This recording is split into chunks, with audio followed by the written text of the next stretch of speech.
discuss about another concept called as classical production function. Okay, classical production function as a name comprises of the terms production function. So it establishes functional relationship between factor and output.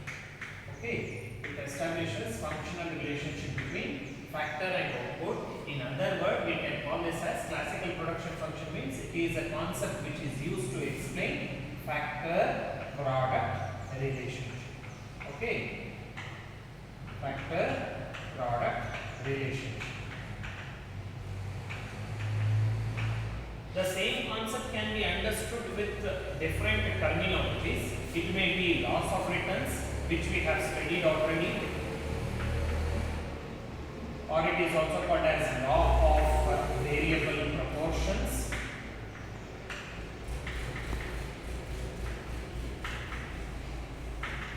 Returns to size. Okay, these are the different terminologies which we make use of in order to explain the same concept, that is classical production function.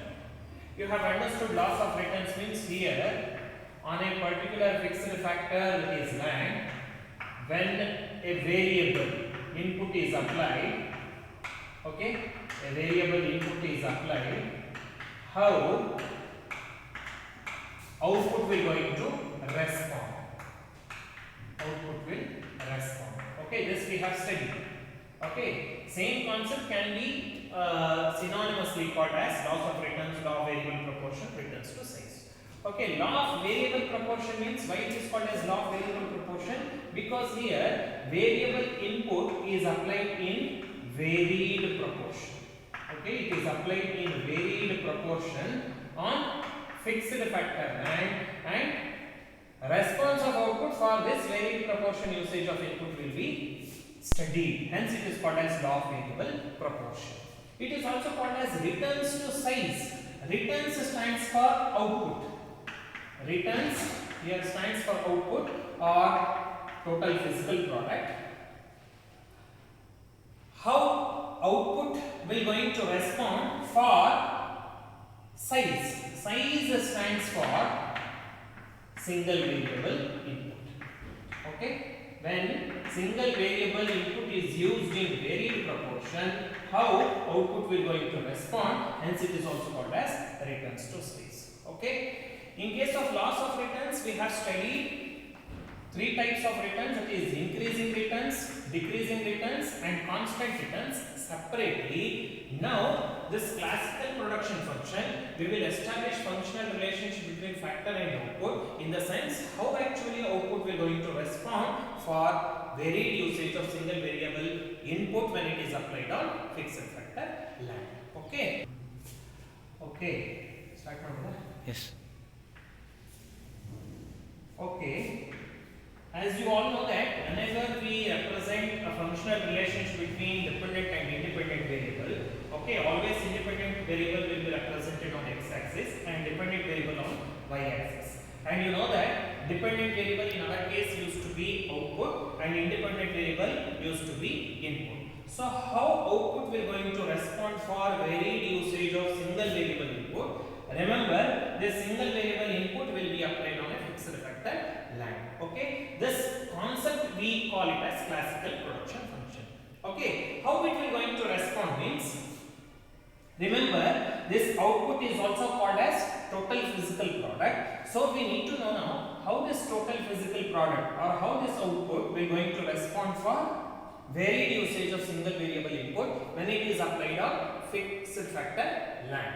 Okay, how it behaves means, it used to be in this nature, in the sense output when input is used in varied proportion in the initial phase, it increases at an increasing rate, okay, up to certain level.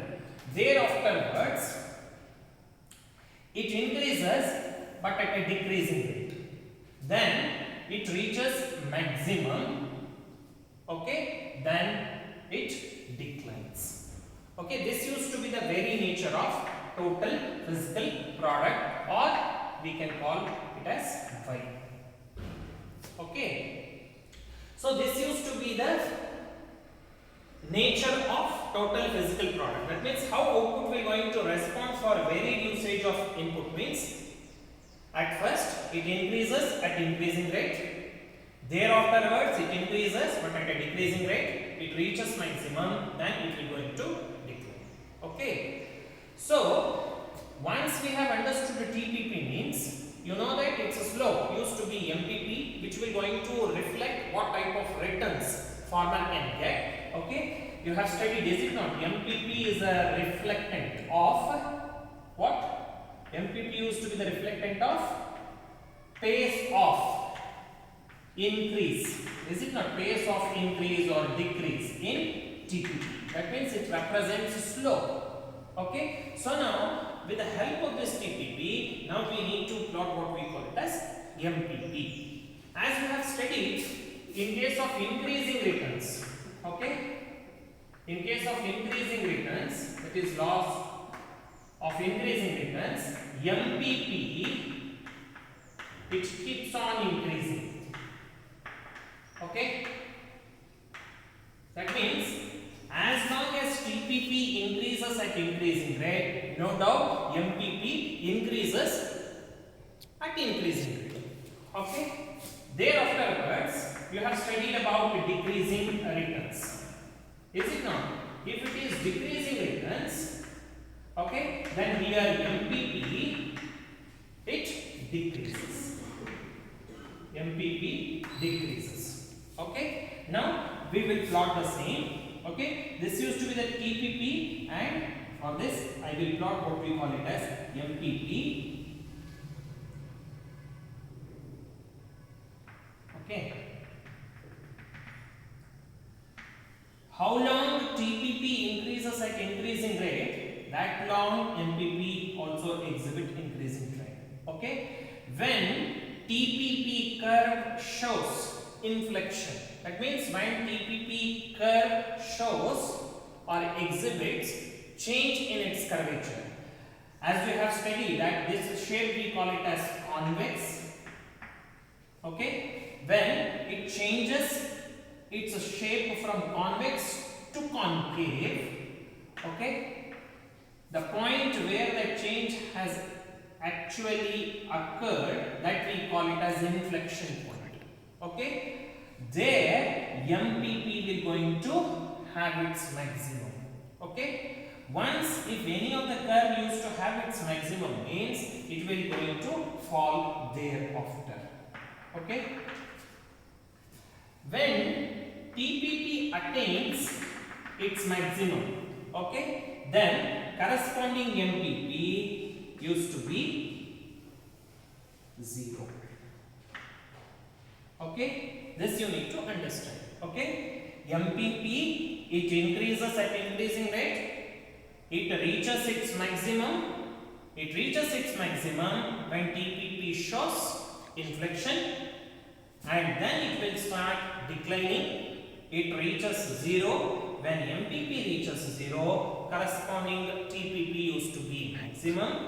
Then once it reaches 0 means thereafter it will going to be negative. When MPP becomes negative, TPP will be declining or diminishing. Okay, this you need to understand. Okay. Why it used to be so? Why it should have to happen? That you need to understand. See here, any function for that matter will be said to have its maximum. Supposing y is a function of x means this y is going to have its maximum only when it satisfies two conditions. That is, the first order condition is, we call it as FOC, first order condition. That is, slope of this function should be 0. Okay, and second order condition is slope of the slope. Okay, slope of the slope, that is, it becomes delta square y by delta square x. It should be negative. Okay, is it clear? How to understand this? Let us consider that if a blind person, if he is climbing a hill, when he will come to know that he has reached the maximum or peak, a blind person, he is climbing, okay, he is climbing the hill, and when he will come to know that he has reached the peak, he will come to know that when he gets a flat surface. Okay, when he gets the flat surface, the slope on that flat surface used to be 0. Okay, that used to be the first order condition.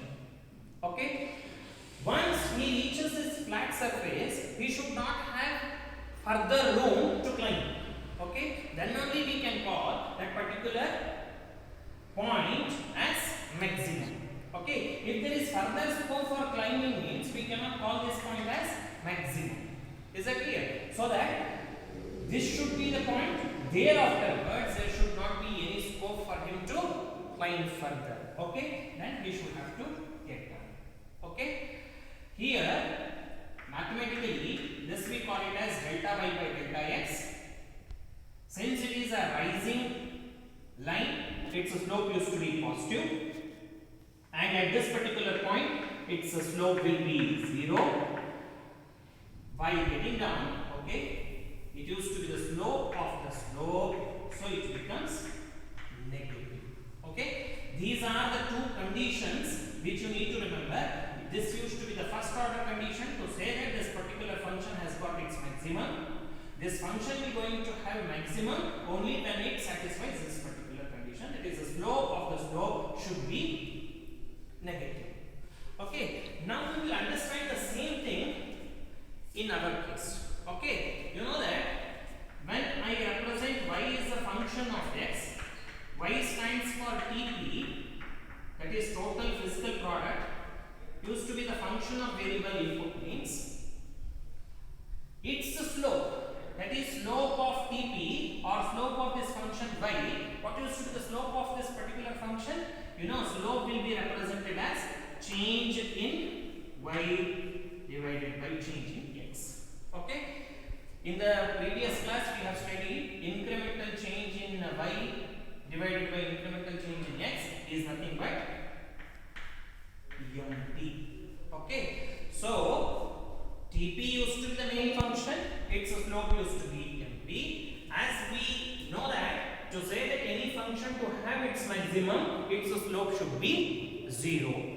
That means we can say that this particular function TPP will have its maximum, means it is possible only when its slope used to be 0. Slope of TPP now is MPP. Only when MPP attains 0, TPP will be maximum. Okay. Second order condition. Slope of the slope. That means the very nature of this MPP. Okay. After this particular point, it should have to take a negative value. Okay. Only when MPP takes negative value, we can say that this particular point used to be maximum. Okay. Understand? At this particular point, delta y by delta x will be 0, or you can say that MP will be 0. This used to be the first order condition to say that TP has its maximum. The second order condition to ensure that TP is having maximum at this particular point itself, the second order condition is slope of the slope. Slope of MP. Slope of MP means of this particular curve. You know that if it is divided into 4 quadrants, here we used to have negative, is it not? This used to be the positive quadrant, this used to be the negative quadrant. So whatsoever value that MP takes in this particular quadrant, it used to be negative. We can easily say that slope of MP after this point, that is 0, it used to be negative. So that we can easily say that here TP will going to have maximum when MP takes the value 0. This you need to understand. Okay. Okay. This used to be the nature of MP. That means how MP used to be. Okay. Next concept is we need to understand how AP will going to be. Okay. AP means you know that average product. Average product is nothing but it is the output of obtained per unit of input. Okay. You will have better understanding of this particular concept, that is AP. Okay. If I illustrate these concepts with the help of cricket. Okay. What I will do is I will consider a cricket match. Okay. Wherein different innings will be there. Okay. In a particular tournament, there used to be number of matches, or you can say that innings, and in that particular tournament, different innings, a player, let us consider Virat Kohli. Okay, Virat Kohli is there. Okay, and in that particular tournament, let us assume there are 5 innings. Okay, or 5 matches. Okay, in the first match or innings, okay, runs scored by Kohli. Okay. In the first innings, runs scored by Kohli will be 100. Okay. What we call this as? This used to be the marginal runs scored by Virat Kohli. That means it used to be a marginal concept. In that particular innings, what is a run that is scored by Virat Kohli means it used to be 100. Okay.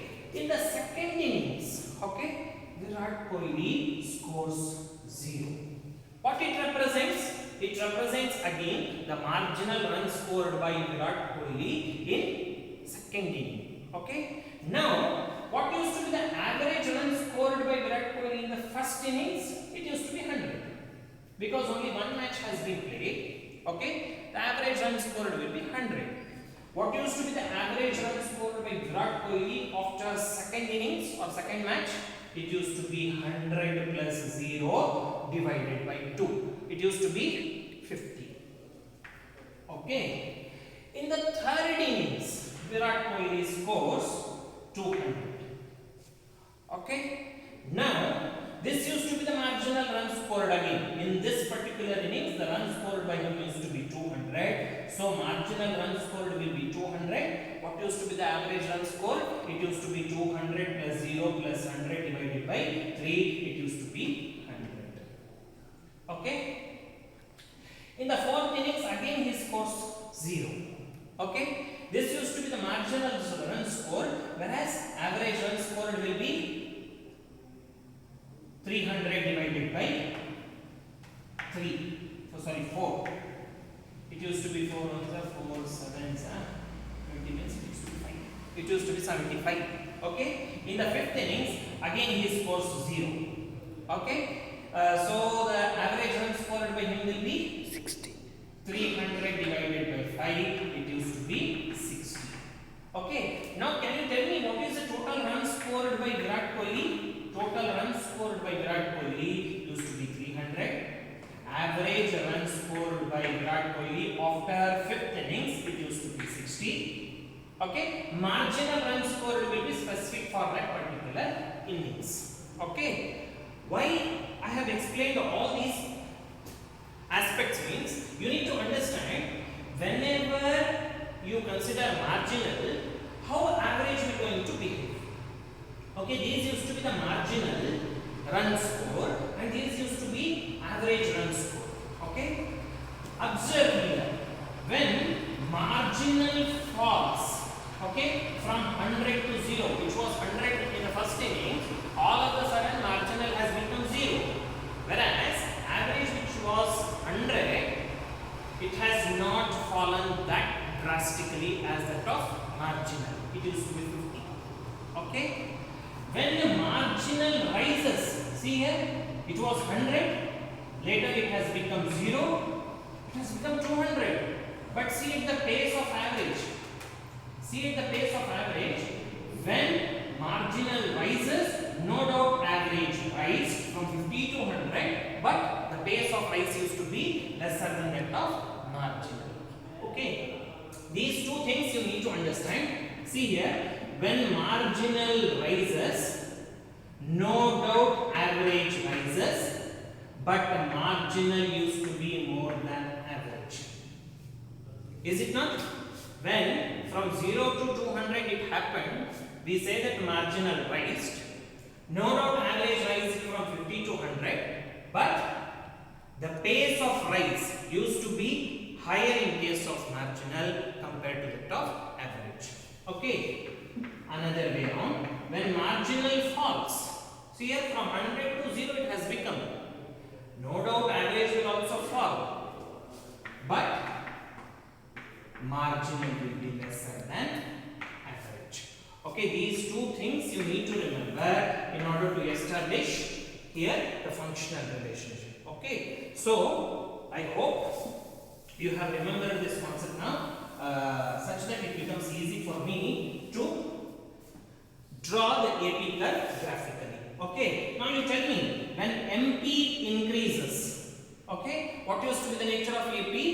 AP 2 increases, but MP will be more than AP. How long?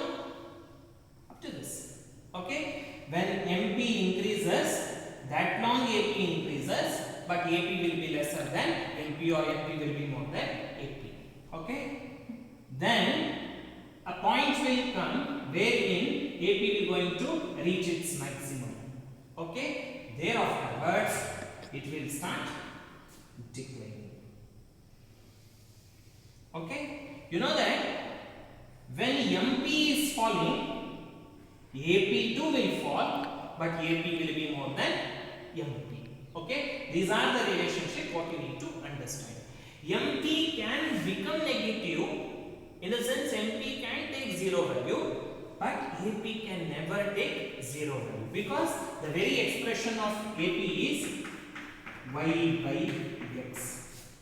Okay, x can never take 0 value thereafter, so that this can never become 0. If it can never become 0 means you can never think of AP attaining negative value. So that AP used to be asymptotic to this particular axis. Asymptotic means it will never going to touch this particular x-axis. Okay, this used to be the very nature of AP. Is it clear now? Now we have depicted three things. One is TPP, AP and MP. And one more concept which we need to depict here is, that is elasticity of production. In the last class that we have understood that elasticity of production used to be the ratio of MP and AP, that is MP divided by AP.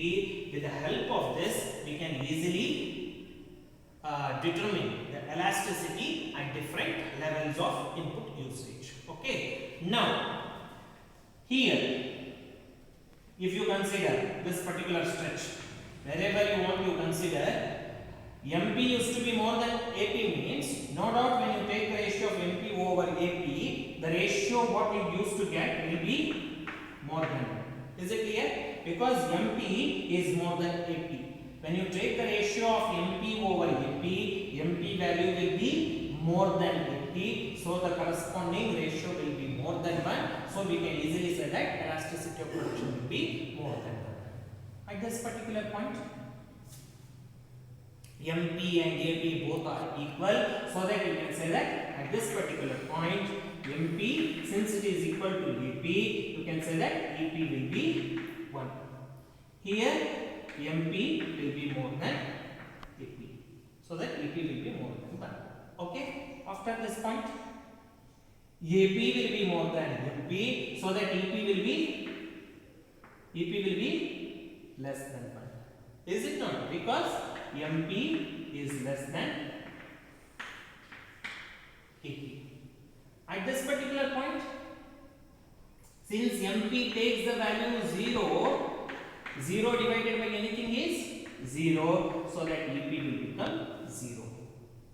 Thereafter, MP will become negative, AP will remain positive. Since one of the value is having negative, so the ratio will become negative, so that EP will become less than 0. Okay, this is about depiction of EP, MP and AP as well as EP to understand classical production function. Okay.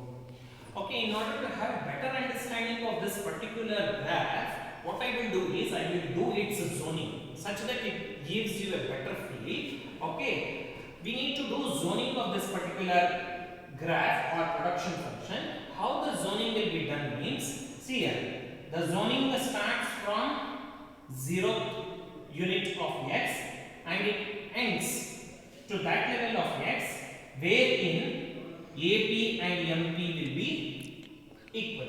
Okay, so I will call this particular stretch as first zone. Okay, the entire production function now it has been classified into zones. Okay, now we have got first zone. This we call it as first zone. Okay, then from this particular point wherein EP will be equal to 1 up to the point where EP will become 0. Okay, up to this particular point we call this as second zone. Okay, second zone runs from the point wherein or the level of input used wherein corresponding EP will be 1 and it will going to end up to that level of input usage wherein EP will become 0. Okay, and the rest part we call it as third zone. Okay, these are the three different zones which you need to remember. This used to be the first zone. It starts from origin and it ends up to that point wherein EP will be 1, in the sense MP will be equal to AP, and from that point up to the point wherein EP will become 0, it used to be the second zone, and thereafter it used to be the third zone. Okay.